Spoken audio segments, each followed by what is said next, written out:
Season 4 is in just a couple days, and I didn't have a ton of time on the PTR, but the time that I did have, I spent testing Human Tornado.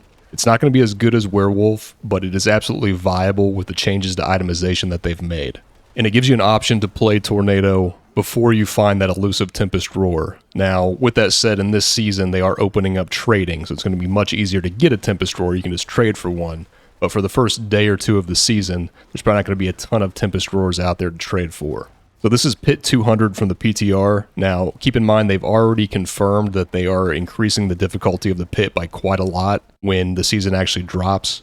Level 150 of the pit is going to be similar to like level 25 of the Abattoir of Zir. So you're not going to be doing Pit 200 when the season launches. But at the time, on the PTR, this was some of the harder content that you could do. As far as the gear, it's not anywhere min-maxed. We can at least double our damage, I would say, if not more. A few things that we're missing here. We only had 3 or 4 ranks of Tornado on the gloves. You can get up to 8 now. I didn't have any ranks of Envenom on my amulet. And you can get up to 5 now with the new master working system. And then other areas on the gear just missing willpower and, you know, things like that too. So there's a lot to be done there with the gear to make this even better. And the other issue that you'll see as I'm going through this run is that I didn't have Fortify up near enough. So with the planner I'm getting ready to show you guys, that you're not going to have that issue. You should have Fortify pretty consistently. And that's even more important this season because, you know, when you're fortified, you get damage reduction. And they've really dialed back how much damage reduction you can get as a stat on gear. So it's going to be even more important. And they're actually increasing the damage reduction while fortified to 15% from 10%. Okay, let's take a look at the planners. Now, I've got 4 different builds, and I will link all these in the info section of this video. It's not showing capped on sheet for resistances, but we do have Ancestral Fortitude on the tree, which is giving us non-physical resists. And then supposedly they are increasing the amount that the all-resist gems are going to give you for Season 4. I don't know if it's going to be 8 or 10% or what it is, but of course you want to be maxed out on resist. We are maxed out on attack speed on sheet. We've got a whopping 68% critical strike chance on sheet, and we're also getting critical strike from Ravens, from Poison Creeper, more critical strike chance against close enemies. It's pretty insane how much crit you're able to get now with this system. Now, of course, we'll have to see exactly how everything shapes up when the patch actually goes live. Some of these things could be changed. The amount that you're able to get, who knows what they're going to do exactly, but Earth and Might definitely is not what it used to be. And speaking of that, we're getting 964% damage versus close. And currently, as far as we know, Thunderstruck on the Paragon board is uncapped. Now, they may cap it. If they don't, though, it is absolutely insane how much damage we're getting from that one Paragon node. At the moment, I think I'm at like 193% increased damage from Thunderstruck. Maximum life is about 33k. Armor is actually maxed out. We're running the Juggernaut aspect. It's just not showing it at the moment. Spirit cost reduction of almost 60%, which you can get more than this if you feel like you need it. Then we're almost maxed out on movement speed. So let's take a look at the gear. So for the weapon, you want a 2-handed weapon with Shepherds, which is going to give you increased damage per companion that you have active, and we're running all the companions that we can.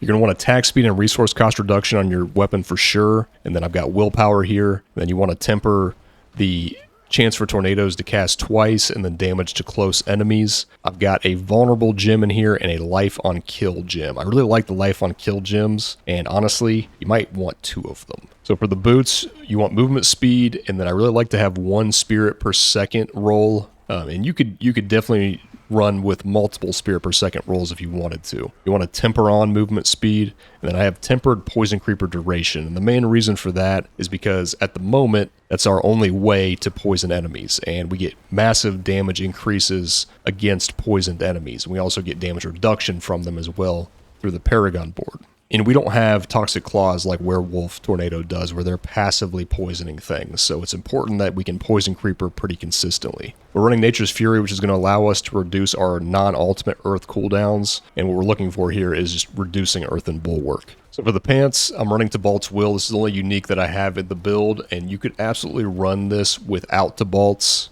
You probably just need to get some more potentially resource cost reduction, and you're able to roll, like you saw, the spirit per second now. You can roll spirit on kill on gear as well. So there's a lot of ways to fix your spirit issues without running to bolts, but it's a very easy way to fix it, especially when, like I said, we're constantly reducing the cooldown of Earthen Bulwark, and that makes us unstoppable, which gives us the 50% spirit back every time we cast it. It's also a damage increase. It used to be 40%. They're reducing it to 20% for this season. For the gloves, we have ranks to tornado, attack speed, and critical strike chance, and then damage to close enemies tempered, along with unlucky hit, a chance to immobilize for 2 seconds. That could also be poison creeper duration, or you could drop the poison creeper duration completely and just run a bunch of these lucky hit chances to do different crowd controls. For the legendary aspect, this is going to be Storm Chasers. Tornado will seek up to 3 targets. For the chest piece, I've got life, all resist, willpower, and that poison creeper duration, along with Juggernaut, which is taking care of basically all of the armor that we need for the build. Now, I also toyed around with not running Juggernaut. You can do that, but you got to get a couple rolls of armor on your gear to drop Juggernaut. So for the helmet, we've got cooldown reduction, life, a tempered life roll, and then willpower. And then I'm currently running Concussive Strikes, which gives you a chance on lucky hit to daze enemies, and you deal increased damage to dazed enemies. Quite a few options that you could run instead of that, though, if you wanted to.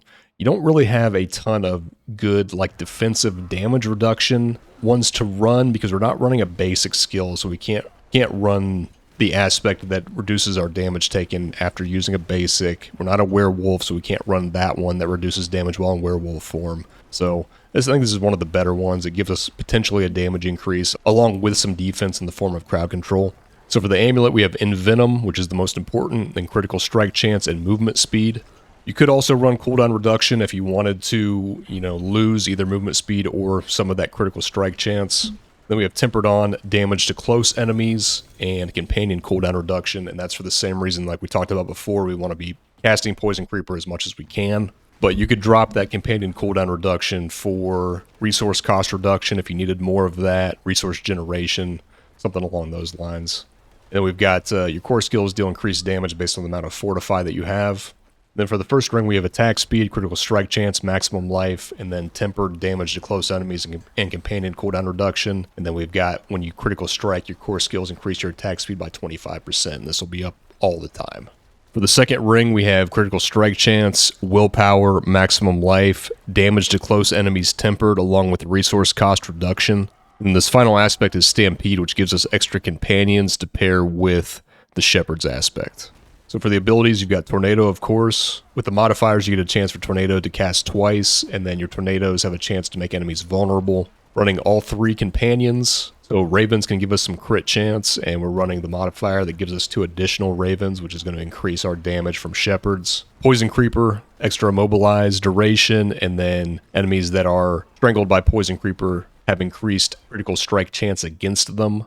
And then Wolves, just one point into Wolves, no extra modifiers. Earthen Bulwark makes you unstoppable when you cast it, and then casting Earthen Bulwark will give you Fortify. And again, Earthen Bulwark here is the main reason to run Nature's Fury, along with the symbiotic aspect. It gives us unstoppable pretty consistently, and then also generates resources and damage for us through Tibalt's Will. Then we're running Petrify, which again, we have insane critical strike chance. So when we cast this, we're getting a big boost to our critical strike damage, even more so against bosses. And then with modifiers, Petrify grants 50 spirit when cast. And then when you kill an enemy affected by Petrify, it reduces its cooldown by 1 second. And when you hit a boss with Petrify, it reduces its cooldown by 10 seconds. So for the boons, we've got Wariness, which this is actually going to be increased to 15%, I believe, when the season launches. Avian Wrath for more critical strike damage. Bolster, you fortify for 15% of your maximum life when you use a defensive skill. In this footage you're watching, I did not have this on, which I should have. And then you're running Calm Before the Storm to give you a chance to reduce the cooldown of Petrify with your Tornadoes. Now, for the 5th boon, I'm currently running Pack Leader, again, for more resets on the cooldown of Poison Creeper more than anything. But you could definitely drop this. I would probably run Iron Feather for more life if you were going to drop it. Okay, so for the skill tree, so you got to get a couple points into basics. We're running 1 point in Heart of the Wild, 3 points in Wild Impulses for more damage, 3 points into Predatory Instinct for more critical strike chance against close enemies, 2 points in Ancestral Fortitude, 3 points in Vigilance for more damage reduction, 3 points in Nature's Reach for more damage against distant enemies, which this gets doubled if they are slowed, stunned, or immobilized, or knocked back. So this gives you another reason to potentially run some of those modifiers, some of those temperings on gear that give you a chance to, say, immobilize on lucky hit. You could potentially run Clarity, but with how much you want to be spamming Tornado, I don't know that this is actually that good. Obviously, it gets better if you're running Pack Leader, but this is definitely better for something that snapshots, like Hurricane, or I believe Lightning Storm can snapshot for its entire duration as well. So we're actually running 1 point in Crushing Earth and 3 points into Safeguard. Now I think this could possibly just be 1 point. In typical Earth builds, a lot of times people only run 1 point in here because you're critting so much with the Earth skills. The reason for this though is because we're running the Nature's Fury Keystone passive. So 30% of the time when we cast a Tornado, it's going to also cast a Landslide. And again, with how insane our critical strike chance is, it's going to crit the majority of the time. And this is going to generate us Fortify. We have insane attack speed too, so it's going to be happening constantly. Even at that 30%, this is going to be really, really crazy Fortify generation for us. Potentially, you could just run 1 point into there and then like maybe put a couple points into Defensive Posture to just increase the amount of Fortify you gain from all sources. So that would increase Fortify we get from Earthen Bulwark and Bolster, as well as the 1 point in Safeguard. So 1 point into Neurotoxin and then 3 points into Envenom. Again, we're getting 5 more points potentially from the Amulet. We got 3 points into Defiance, 3 points into Circle of Life, 3 points into Natural Disaster, and then 3 points into Resonance. And then again, the Nature's Fury, which kind of just fuels a lot of things that we're doing like we've already discussed. Now, one thing I tested a little bit on the PTR that I need to revisit is potentially getting a life per hit roll on one of your rings. So just quickly for variance here. So this one is Tornado Dodge. It's very similar, but we do get rid of a few things for more dodge rolls. So we're actually at about, I think we're a little bit over 40%. It's only showing 39.4% here. But we also get, every time we dodge, you restore 20% of your maximum life. And then when you dodge, you fortify for 10% of your maximum life. I don't know how good that actually is. I just put that in here as an option that I want to try out. Then one with Godslayer as well. So that's another, potential damage multiplier that I did not have on the PTR. Probably pretty good. 60% damage increase for 3 seconds.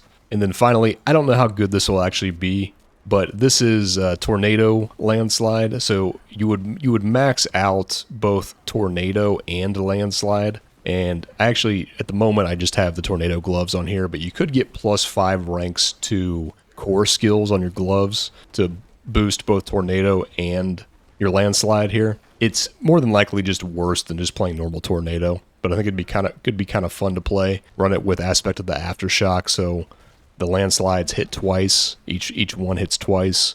So the main reason why I think it could be decent is the last line of Nature's Fury. In addition, these free skills count as both Earth and Storm skills. And this is the first season we're able to get just all this ridiculous damage versus close, which, like I said, gives you around 200% damage increase from the Thunderstruck node on the Paragon board. So the Landslide should be benefiting from that. I don't think it'll be better than regular Tornado, but it's something that you could play around with for fun. So for the Paragon board, you're going to put a Dexterity Glyph in for your first board. I've got Spirit here. Then Ancestral Guidance for the second board. We grab Ancestral Guidance and then path up. To get some Spirit on Kill, some core damage, and then go over to the Glyph node here. And we're putting Human there. Gives us some damage and some damage reduction while in human form. Third board is going to be Thunderstruck. So we just go straight over to the Glyph. Get all these, and we're putting Earth and Sky here, which is giving us increased damage reduction from vulnerable enemies. And then you're going to path down to get Thunderstruck. Then I've got Heightened Malice as my 4th board, mainly so that we're able to get all the damage reduction from Poisoned. And then we've got Outmatch here, which increases physical damage to non-elites and bosses, and Tornado is physical damage.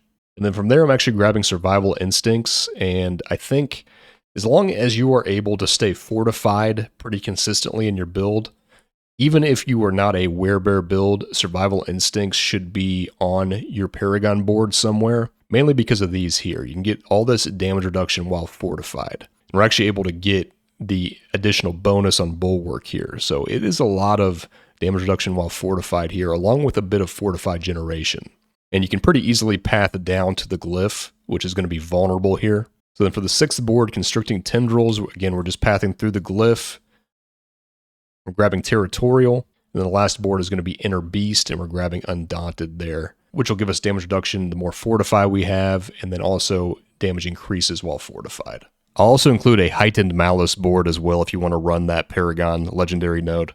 Of course, everybody's going to be playing Werewolf Tornado at some point. It's incredibly strong for this season, but this will give you guys an option to potentially play Tornado earlier than getting that Tempest Roar if you want to. So thank you very much for watching, and I'll see you next time.